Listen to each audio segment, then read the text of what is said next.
you ever feel like your agency is actually running you? Most of the times it is, but you're constantly putting out fires. It's a grind. You're managing clients. The team is running around. You have no idea what to do next. And you're kind of stuck in this perpetual hamster wheel. Sometimes I felt like 1 year in the agency was like 3 years in real life. And just picture this, like you're out at sea, you're rowing your rowboat of the agency. This crew is scattered. They're doing their best, but you have no clue where you're heading. There's no map, there's no course. You might follow the stars, but it's a foggy night and there's a storm coming. Well, I'm going to upgrade your rowboat into a yacht today because Leia pretty much focuses on solving that, taking your rowboat and actually upgrading it to a yacht. But without me butchering or adding more to this, Leia, can you tell us a little bit more about who you are, what you're doing, how you're doing it? Absolutely. And I'm excited to be here chatting with you because I know you and I have had some great conversations about this already on how to elevate, to that yacht mentality. So my name is Leah Leaves. I am the founder and CEO of Alderaan Operations Solutions, which is the all-in-one solution for digital marketing agencies. And so what this means is that we actually embed fractional ops professionals into those agencies that need to go from the rowboat mentality up to the yacht experience. And we help them with our Alderaan approach, which is goals, systems, and team. We help you refine and clarify the goals of what you're actually here to do and build and refine the systems to help achieve that. And then encourage and empower the team with an ownership mentality so that it's never on one person's shoulders, typically the agency owner. So we're really Mhm. focused on helping agency founders and leaders focus back on the growth rather than on the grind. It's a key thing, growth on grind. And there's three bottlenecks to any business, and I discuss this in a separate podcast. But the first is your marketing and sales. That's the first constraint. Once you solve that, then the second constraint is your operations. Once you solve that, your third constraint is leadership. When I work with teams, I focus a lot on all three. Sometimes the operations is more on the mentality, the workflow, the approach, and the leadership approach. But the thing that I love that Leia does is she embeds the person in your agency for you and runs it. So you know you have a solid, like that's the number one hack. That's the number one hire I always recommend. Once you dial in your sales and you have things like turning pretty well, which is never, it's never a one and done. The key hire is getting that ops person in there. That is the number one like strategic hire, which will lessen your stress because I've personally done that. Just allow things to move fluidly. And I think the key thing is when you put something in that position, they have to know the chops because if you're training them, it kind of becomes like they can only be at the capacity that you are. So you have to level up, but you're not able to level up because you're caught in everything. So let's dive into the process specifically because it seems pretty simple, right? You set goals, you create systems, sync it to the team. Same thing with like training for an Ironman. You swim, you run, you bike, but it's not easy. There's a lot involved to it. So you can kind of dive into the process. Yeah, so we take a lot of our best practices and principles, and foundational knowledge, from the entrepreneurial operating system. So we like to call ourselves adjacent, meaning that we help the agency founder understand what those big picture goals are. And how we do that is through specific tools like clarifying their vision and Hmm. putting that onto actual paper, not just digital paper, but actually onto paper, get them really connected back to why they started their business in the first place. Because most agency founders, we find, and you probably heard this of the accidental agency owner, where they were so good at what they did and they went off on their own. They were doing a great job, so great that they got so many referrals that they started growing their client base. Then they started needing to bring on a few contractors. It kept growing. And all of a sudden, they find themselves underwater, burning out, Hmm. frustrated because the quality of the work is going down. And they don't know how to fix it because they can't communicate with their team of like, why can't you just do it like me? Yeah. And of Mhm. course, the team's like, because you're not telling me how to do it or what to do. And so we find that original vision, that feeling of, again, why did you start doing this on your own? Was it to bring better quality work and strategic level thinking to the PPC industry? Or do you really like going deep into content and you feel that there's a story that every small business owner should tell? We tap back into that, and that's through annual planning, quarterly Mhm. goal planning, or in the EOS system, quarterly rock planning. So we take the really big ideas and we start funneling it down to that next level. So instead of just this 30,000 foot view of like, there's the vision out there, we'd love to have a yacht. It's like, okay, great. Well, then what needs to happen in order to achieve that in sequential positions, right? And that's when we get into the systems. Yeah. And the systems are, okay, legitimately, do you have the simple steps of client onboarding, client management, and client offboarding defined? Mhm. How about team onboarding, management, and offboarding? Or even a favorite of ours is money in, money management, and money out. Right. You can see I craft everything in as much of simplicity as possible in my 3 steps. Right. The goal systems team, money in, money management, money out. So that instead of it being in the systems phase of this massive fraud project of having to like document every little detail and how are we going to do that when everyone is already over capacity and feeling burnt out. Well, you start getting them to record themselves, start piping it through, AI and automations to craft the SOPs, start linking the dots together, Mhm. so that ultimately it's building that foundation to achieve those goals. And then once you're getting people in that mode of like, okay, there's a little bit of structure here. There's a little bit of standardization. There's, a little bit of operations support so that we can breathe again, that we can start thinking more strategically.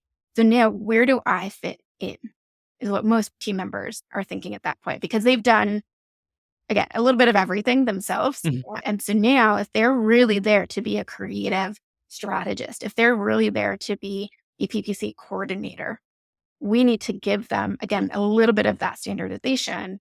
And that's when we lean into the team. We are collaborating and working with them. This is why I love being embedded into the agencies and having our Mhm. functional professionals there because we are building the plane as we're flying it, right? We're in the trenches with them rather You're actually than doing it. just coming in, giving a plan and then hopping out. And then rinse and repeat, right? Every time you hit that next level of, oh, yes, it clicked, we get it. Let's realign with those goals. Are the goals now at a level that we can say we've got the annual plan, we've got the quarterly rocks. How about the monthly milestones? How do those connect to our KPIs? What are the systems we're going to use to track our data that's not manual? And who's responsible for making sure that that data is accurate? Right. So it Mhm. all connects, back into, that bigger picture system. But it really, in my opinion, is enhanced by having that ops professional, again, in the trenches, with the agency founder, with the team members around them. Yeah, that's why everyone needs a coach or at least a mentor, right? Like even when I started the Ironman training, I bought a coach program because I just wasn't mentally prepared, and it's trained me to the point where like I would have never trained that way. Same thing here, like again, simple principles but applied discipline with experience I think make a difference. There's two things that you mentioned that I really want to ask you around. The first is on like the vision and the why, and then the second is around current trends that you're seeing right now in the marketplace with the teams, the implementation, some of the roadblocks that we're facing. So those are two big major questions. So the first, what are the themes or the trends that you're seeing specifically around when people start their agency? Usually it's either I'm pretty good at this and I want to make more, or this just grew into something that I didn't think could be possible. Like, how do you elevate people from going to, it's like a circle. I'll give you a metaphor. When you begin, your circle of influence or your circle of focus is around you and your immediate responsibilities, your family, like me or like dependents of me. But then from there, you grow this thing. Now you got other people in a bigger community that you're supporting. So how do you help founders elevate that thinking to it's not just me anymore. Now I have a broader responsibility to the community and to others. And my impact can actually make a bigger difference now because we've been so successful. It's a great question because for agency founders, we find that their mindset, especially when they've had their business, let's say 3, 4, 5 years, and they've been in the trenches so deeply with their team members that they have a really hard time going from what Dan Sullivan of Strategic Coach calls going from a level 1 leadership to like a level 2. And the Hmm. level 1 is exactly what you mentioned. It's all around the individual, the ecosystem. Like they're the sun, everything is revolving, Hmm. around them versus being able to look at the universe as a bigger picture and seeing all these pieces moving on the chessboard. How we help agency founders in general go from focusing in the trenches on the grind to really elevating themselves to focusing on the growth is first and foremost helping them clarify what is it that they want. And this is a little bit different than just saying like, oh, helping them clarify their vision, because the vision incorporates what they want for others, and Hmm. how they view the business being perceived from other competitors, much like the Vivid Vision by Karen Okay. Harold, right? It is 360-degree view, of how they want their business to actually operate. So we start baby steps, right? We start a few steps before that, just like, hey, what do you want? So helpful to go through a reflection process and a retrospective of where they originate from. And most times we see that it's because they were birthed by a corporate experience, where they were put in a box Hmm. and they were told, stay in your box. And these are most often, creatives, of some kind that we're talking about, and strategists, and big picture thinkers. So to be in a corporate experience where you get to go from box to maybe this box, or maybe go sideways to another box, it's stifling, and it's heartbreaking. And that's more often than not why they got out of it, was so that they could explore outside of the box. They could explore, what does it look like? What does it feel like? That freedom to actually be creative rather than freedom from like, oh, just punch in the clock. So Hmm. so it's really embracing like a 10x jump for them, in a mindset. And what happens is they just get stuck in the grind. So they do this massive jump in their mindset, and then they do exactly the opposite of what they wanted it to be, which was they wanted to have like all this freedom and all this creativity, but they're so trained in the corporate experience, that they have the same mindset, toward their other team members, right? Oh, And they start interesting. putting them in boxes. And when I say boxes, for most agency owners, they're very against having like the corporate structure, right? So they've kind of blown that up and they put like one big box of like, we're just a family, we're all together. Oh, yeah. But it's still in a box of they haven't collaborated with their team members. They haven't really opened, their eyes to what their team members could contribute. So it's just everybody's in this big box together, and they're all stepping on each other's toes, and nobody has the communication skills to say like, hey, this isn't working. Or That even the awareness, really, not just the communication, like just knowing that there's a better way. Because if you're in that silo. Yeah. And that's where sometimes it's just talking it out to get started. Because most of the agency owners that we work with, they are smaller agency owners. They may have teams of like 3 to 30, 3 to 50 people. They may be under a million, or even up to like 5 million, annual revenue. And yet they don't have anyone that they can really open to. They don't have really anyone that they can talk to and just let it out and like vent, or sometimes just say like, hey, I've got this crazy idea and I have no idea what to do with it. And so we come in from the operations perspective and say that's the operator's position, is to let you talk about what you really want. I want this person to do it that way. I want us to be the best in the business for this. I want great. Tell me more. I want to hear that, because then Mhm. that connects to the bigger picture vision of what does it then mean to your team? What does it mean to your community? What does it mean to your customers? And how does it connect to the greater industry, right? And they can How implement it, then they can actually run with it. That's the key thing. Totally. So those are like some of the steps. But at the end of the day, again, we try and simplify it to, let's talk it out and get it down onto paper, because then we can actually start organizing it and putting it into like systems and actually results. And what does that look like in the how and the what, not just the why. Yeah, it's also becomes like a mental health thing. Like you're able to tell that person, that operator, this is what I want, the vision, go and make it happen, go figure it out. And having that kind of person in there is, and having been that kind of person, and still like in other peripherals now with clients, it's nice. It's really nice. Even for me being on the other side now, wanting that person in, it's a nice experience. Well, and I think most agency founders, because they are so capable of doing so many different things, that's how they built their agency to begin with, whether it's a consultancy or they jumped right into being an agency. They've been very capable in doing a lot on their own shoulders. So I don't think that it's ever an issue of them not wanting to ask for help. I think they're in masterminds, they're in community networks. Yeah. They're absolutely out there asking for more information and wanting to learn and grow. And they just don't know where to look and they just don't know how to realize it. So I think operations genuinely, you just have a little dash of operations and agencies. You can make literally everyone's lives better, right? Because Mm. it gives you that space to feel a little more safe, a little more secure of like, okay, we have a structure for this.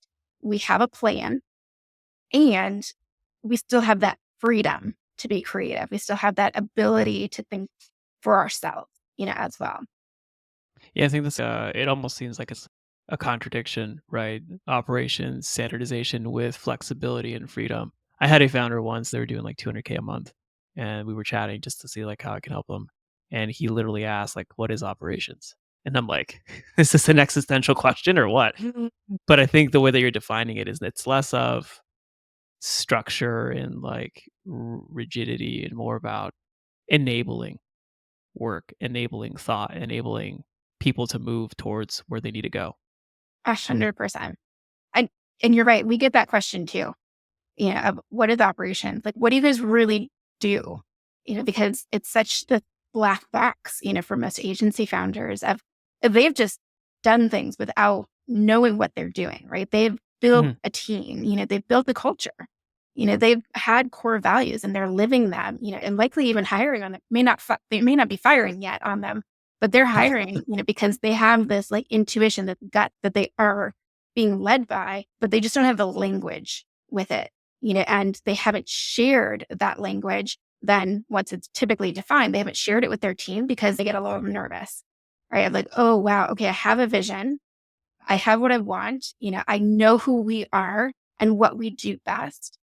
But is my team going to be aligned with that? Like, are they going to be bought in? Like, how are we going to roll this out? And every time Yeah. we start getting into the how, of like, okay, how do we do this? Great. Let's talk about operations. There you go. It's, what are we aiming toward? Why are we here? And how are we going to implement it? So they all connect, but it's funny because we do get that question quite often. Like, so what is operation? Like, So what is this existential angst thing that you have going on? yeah. Hmm. To turn the combo a little bit different, we've had a good heyday, in 21, 22, like really good growth in the agency space. 23 was a rough year. 24 was almost like I'm not sure what 24 was. It just depends on who you talk to and if you're in the creative scene. Definitely there's a lot of marketing cuts. Like just to give you perspective, when I do growth strategy for clients, a lot of the things that I do on the back end is look at trends and growth rates. So I'm able to like, without being super nerdy in detail, like be able to identify ICPs and markets, and then from there identify their growth trends for the last 8 quarters, depending on their hiring rates and what they're investing in. And significantly in some of the industries that we're tapping into that I'm seeing as a whole, just from my peripheral, the cuts have been significantly in marketing, specifically in probably because of the creative, the generative AI, et cetera. What are you seeing right now? What are some of the obviously, this is not a thing that AI is replacing or changing. It is, augmenting and changing a few things. It will continue to, especially this year. But what are you seeing now when it comes to the market shift with your clients? What are some of your market takes? It's very much leaning into utilizing generative AI and more automations to give that extra, for their creative abilities and their strategic, insight. Because you're right, like 2023 definitely saw, especially with larger agencies, get hit. And 2024, it's felt like that trickled down to Mhm. smaller agencies in particular. Yeah. And in 2025, like, I know that it's been a topic for many years, not just since ChatGPT popularized generative AI in mainstream culture. AI has been around for a long time and it's been evolving and it will continue to evolve much more rapidly than I think we all are prepared for. We all are learning, we're growing with it. And so, one thing that we are in particular focused on, for 2025 with agencies and agency industry as a whole is to lean further into it to make sure that we are catapulting that potential for creative input, creative insight, and the strategic value of agencies to their clients. Mm. Because, and there are so many agencies that let alone at scratching the surface with AI, haven't even tapped into the value add of automation. And Oh we yeah, don't, it's right? Like we look at it from the perspective of even looking at, operations. So much of the day to day that we come in and typically handle, like day to day fires, day to day admin, understanding how to manage teams. Like we're not at the point yet of replacing people managers, but we are at the place of replacing a lot of administrative functions with mhm, more automation. And then the actual AI, the generative AI components, again, I don't see that as replacing for most functions in 2025. It will be increasing their value. It will be just giving the space, for the strategists, the specialists, the agency founders themselves, to ID further and take yeah, to that next level. Because I'll be honest, I feel like agencies, have gotten a little complacent, with the cycle, just feeling like, okay, you put clients in, you churn clients, and it's just this cycle that becomes very rote and it's almost like a widget, factory. which But is unfortunate. it just breaks my heart because like my goal, as an individual and as, CEO of Alderaan is really to bring us back to the golden age, or create a new golden age, for Yeah, I like that. agencies to again get to that beautiful tandem balance, of having the creative and the strategic big picture mindset with the incredibly flawless technical execution. Yeah, Not a lot of industries have that combined in one package, that they can really say, mm, this is a partner of my business, So I fundamentally believe that agencies will continue to exist and evolve and iterate with generative AI, with automations, if they're yeah, truly embracing them, not just for all the busy work. I mean, don't get me wrong. We absolutely have to do agree that. with getting some of the busy work out. Like that's the whole point of bringing us is get some of that busy work out or just identify like what you need to delete, or just stop doing. There's so many things that we're just in habits, and I get that. It happens to all of us. And so having that structure, again, of coming back maybe every quarter or every 6 months, and really looking with a clean lens, at what you're doing, how you're doing it, gives you that capacity to then evolve with that next space. So I do think that 2025 is going to be a massive year of change, and growth and evolution for the agency industry, particularly on the smaller agencies. I think Mm, there'll be some that are going to be way more nimble, some of the bigger ones. And, I'd say within the next, 3 years, and this is just me, you know, putting up something that likely because of how it's evolving, it'll be in 1 year rather than 3 years.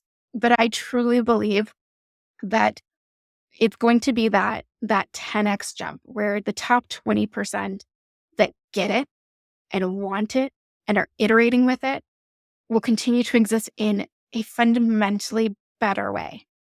mm, Maybe not different. Maybe like the whole agency industry, I don't think it's going to collapse. I think it's going to be better. I think it's going to be so much more fruitful of what is actually developed and delivered and created. And I get really excited about it because I see there are threads of that, that are being explored in a lot of different industries. And we have the added benefit, I think most agencies do. Uh, you get to see not just like the agency industry, but obviously like your customers' industries, yeah, right? And so you get to see how they might be utilizing it, and where you could potentially support them in that insight. Like, hey, if this is working for us, it could work for you, not just on marketing strategy or advertising strategy, but business strategy, how it all connects back to the bigger picture of the business results. it's They're pretty interesting. looking at that. Is it a semantics thing, like, just talking about agencies as a whole? Because like, I saw a post yesterday. Well, there's 3 things. 1, Jensen from NVIDIA mentioned that AI is evolving faster than Moore's Law, which is not a surprise to me, so that's obvious.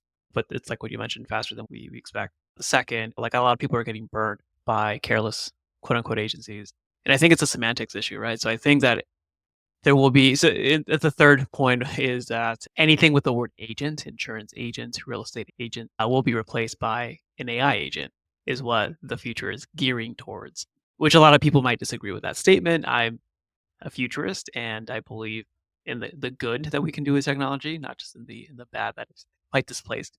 But I think it will affect, like you mentioned, just like churn and burn agencies or the ones that can't keep their promises, which is apparently very common. And it's kind of baffling to me.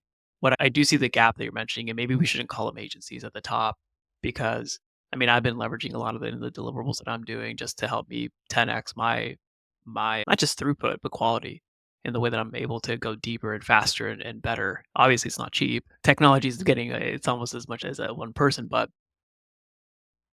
my point is like, do you think it's just a semantics thing? Like we're all categorizing those churn and burn, don't keep your promises into an agency, but then you're also mentioning the strategic partner with the technical capabilities to really deeply integrate, which I find the beauty and the not the simplicity because it's complicated, but I think that value is even more needed or required.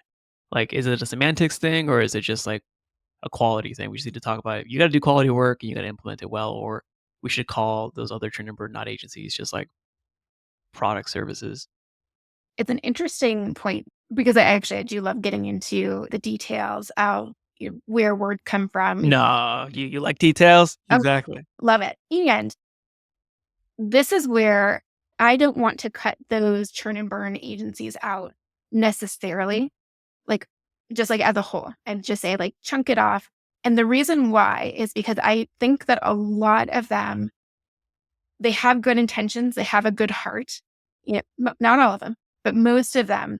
And this is from my point of view, I very much see that I am totally biased on this. I think it is because they have a complete lack of understanding of what operations is and what business is.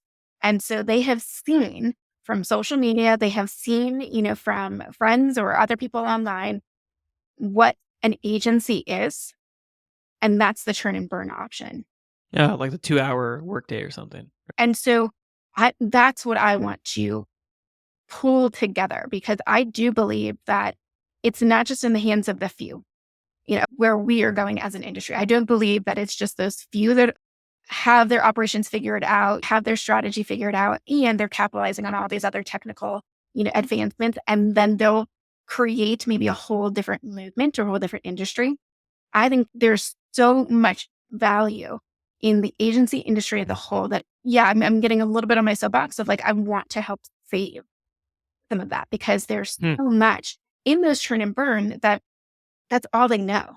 And every single agency founder that we've ever worked with, and I truly believe everyone that we will continue to work with, one of the first things that they ask us is like, well, how do other people do it?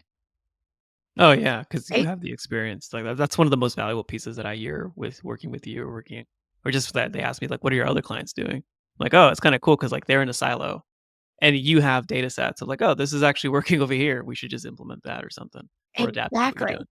And if they've only ever asked that question of their little bubble and they're in their own little echo chamber of, again, Oh kind of yeah, the churn and burn, then I can't fault them. I really can't fault them for that it's now. not to fault, but I just think that you're gonna get squeezed to level up either forcefully or you do it voluntarily. Is what I'm saying. Yeah. With what we're gonna be able to see of what's possible. Hmm. Even me, I'm trying to figure out how to build some agents for some of the work that we're doing. Yeah. Um, Same. so no, and I appreciate that empathy and making sure that yeah, they may only know that, but it's also they either have to face the music or hopefully hear this and voluntarily choose like, hey, there must be a third path versus what I'm being told. Yeah. Um, Now, I will fault them if they put their head in the sand, right? And they're just like, nope, not going to deal with it. Like, I can keep making money the way I'm making money. oh yeah, Yeah, okay, those, let's put them on the shelf. Like, we're really here to help and to support because I truly believe there are so many small agency founders out there that are desperate to evolve. They're desperate to learn and grow and find these communities, these agency related communities to see like, yeah, what are people doing? What is everyone else working on that is going to level us up holistically? yeah, And yeah, I 100%, agree that the trajectory that we're on is not somewhere that I have any full insight into 3, 10 years down the line, and at the same time, like the short term, looking at like the next year, like there's so much opportunity for digital marketing and advertising agencies to really lean in and like have a fun time getting back to their roots. Like, why Yeah, not creativity. this in the first place? Yeah, I think the soft skills and the creative and the net new thinking is where it's heading. And one of the things, so this is like one of the final topic that I want to dive into with you is you hit on it, strategic thinking plus the technical capabilities. I'm seeing right now that just having one core service is not a viable business model in agency space. You're doing a community on top of your core service. So like that's something that I want to lean into and understand more about what you're doing there. But I talked to an agency guy over in Utah and he was telling me that he does that plus he does like a recruitment thing plus like a training thing to implement specific technical people on top of his services. So I'm seeing a combination of business models. I can even see right now with the SaaS era. SaaS went through its recession a couple years back. And I think right now it's just getting brutally difficult to grow SaaS companies because everyone's copying and anyways, that's a whole thing in itself. But what I'm going to expect is that we're going to see SaaS players come out through a consultative front end where they do the consulting strategy and then the SaaS is part of the implementation plan and it's no longer SaaS pricing. And I'm not sure if you purchase software nowadays, like everyone's either huddled up and said, "Hey, we're going to charge $700 a month minimum for all of our tools." I'm like, "What is going on here? What happened to the 29, 30, $100 a month?" But all that to say is that I think that the evolution of the business model is going to go beyond just a core service. It has to be something where you become deeply embedded in the partner or in the client that you're working with. Or even what you're doing here is combining two different business models, the fractional implementation model, maybe the strategic arm, plus the community arm. So share with me some of your thoughts around that because you're actually doing it. Yeah. So I will say yes, and all of my team members that are gonna watch this later or listen to it later will all giggle because I use yes and like all the time. Definitely comes from that improv theater background. Yes, I agree. And I will say to every agency owner listening to this, don't do that until you really have that core dialed in. Hmm. Because that's where we see every single one of them break, is that they have this big picture vision of like all these different things that they can do. And they've got these ideas of how that value can help their customers, but they don't even have their core service or their core offering solid. Dialed in with deliverables, LTV, and Yes. releases. So yeah, 100% agree that ultimately the better option is to expand. And this is where again we can be a little creative with it because once you have like your core service, or your core offering really dialed in, you've got all the playbooks, you've got things, really working like clockwork, and you're getting the feedback, from your team and from your clients that they've got new ideas and they're starting to evolve the actual service and the offering, not just you, the owner, and your inputs. So like that to me is like, okay, now you can look outside and be a little creative because it could be that, yes, you have ancillary services or product offerings, that you can develop and add, as value adds, for your business to grow as well as bring the value to your clients. But doesn't have to be just you, right? It could be Mhm. that you actually look at it from a partner perspective. I know a lot of agencies have done this in the past with more of the white label model, right? They may say, okay, I want to offer this particular service, but we don't have the right team in place or the right tools or the right processes. So we're just going to white label it out, and have another company or another agency do that work. You know, honestly, I'm seeing the trends that that's still viable and that customers really like transparency, Hmm. especially in this day and age of using more generative AI. A lot of customers we see from our agency founders and some of the feedback they're giving us and what we see like boots on the ground with our ops managers, is that the customers are asking like, okay, who actually made this? Did you do Oh, this? yeah. Like, where did Yeah. this come from? Right? I had that yesterday. So it's like, oh, I edited some. I was like, whoa, that's good. Is that you or AI? I'm like, oh, that was me. He's like, oh, good job. Yes. And it's wild because I even I'm getting probably a little more paranoid now, but even on like some calls, even some Zooms that I'm having, I'm like kind of looking around and like, is this real or is this This is some time for me to come clean. You've been talking to. hey, you did a great job. So it looked great. But yeah, like I think genuinely, the greater public, is perking up and really starting to notice, and so they're going to ask those questions. And the more transparent and honest agencies can be with them and say, yeah, this is our policy. on using generative AI. This is how we've implemented it Yeah, in our policy. systems Then and products. very few people even have that, Paul, like a policy on AI. Like I did a Well, training the other day, and like, guys, like you guys need to have like an internal, like what's allowable, what's not allowable, and what data can you upload? Because like you're if you fork over client data or financial data, like you're literally giving it to the public. yep, 100%. Yeah, it's so important. And those are the pieces, of the puzzle that agency owners don't think about. Their team doesn't think about. And so that's Yeah, again the function of the operator, is to be able to have that risk management function that they can bring to the table and say, hey, like let's bring this to the forefront. Let's talk about it. Maybe we don't have an AI policy that everybody agrees with right away. That's okay. It's iterative. It's going to iterate legitimately. There's going to be changes. So yeah. have a rough draft, we'll get something on paper, right?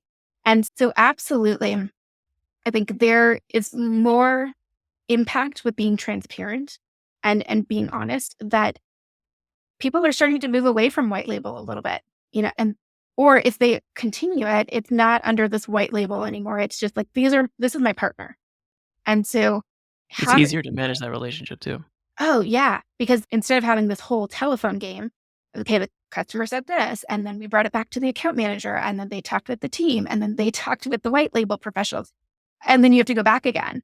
And in one of our agencies, I think it was in December when they were doing their quarterlies, and it was like end of year planning and then end of quarter reflection as well. They did a game that was a virtual game, and it was kind of like a Pictionary meets telephone game. Mhm. 3 steps in, easily, it started changing, right? All the way That's down. crazy. Oh, and it's with agencies that like we're in there talking and teaching them on like remote communication and, clarity, in your written format as well as your verbal format. So there's always room to grow. Let me just say.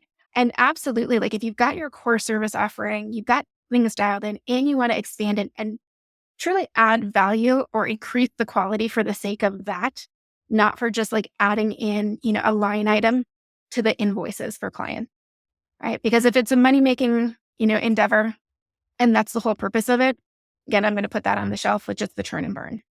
No, there's a balance between it. Yeah, you can have incredible profits and focus on quality at the same time. And so yeah, instead of having it behind the scenes or, kind of under the table, bring it out into the open. And so if it's not you, meaning like the agency itself with either the team or hiring and finding other individuals, maybe it's partnering with other agencies that already have that product Dialed sort in. of dialed in. Yeah. And Yeah. just start to collaborate. I think there's going to be more opportunities in the future to keep collaborating and expand. And I've been very lucky that, in our business, we have two very distinct and amazing audiences. We've got the agency founders that, God, I know we can help them. We can Mhm. get them back to having peace of mind and true work-life benefit, right? And balance. And then we've got the operations professionals who are almost always an agency is the only one of their kind. They're Yeah. living out on an island, right? They're doing everything themselves. Very similar to the agency owner. They don't always know what they're doing. They're making it up as they go along because they have to.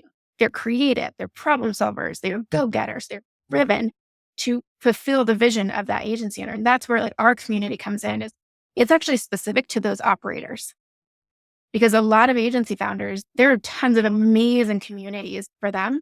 And who knows where it'll grow for us, in the future as well, because we've got amazing agency founders that we'd love to connect. But we have the community for the operators, and then we've got the fractional services specifically for the agency founders. And then I'll give you a sneak peek.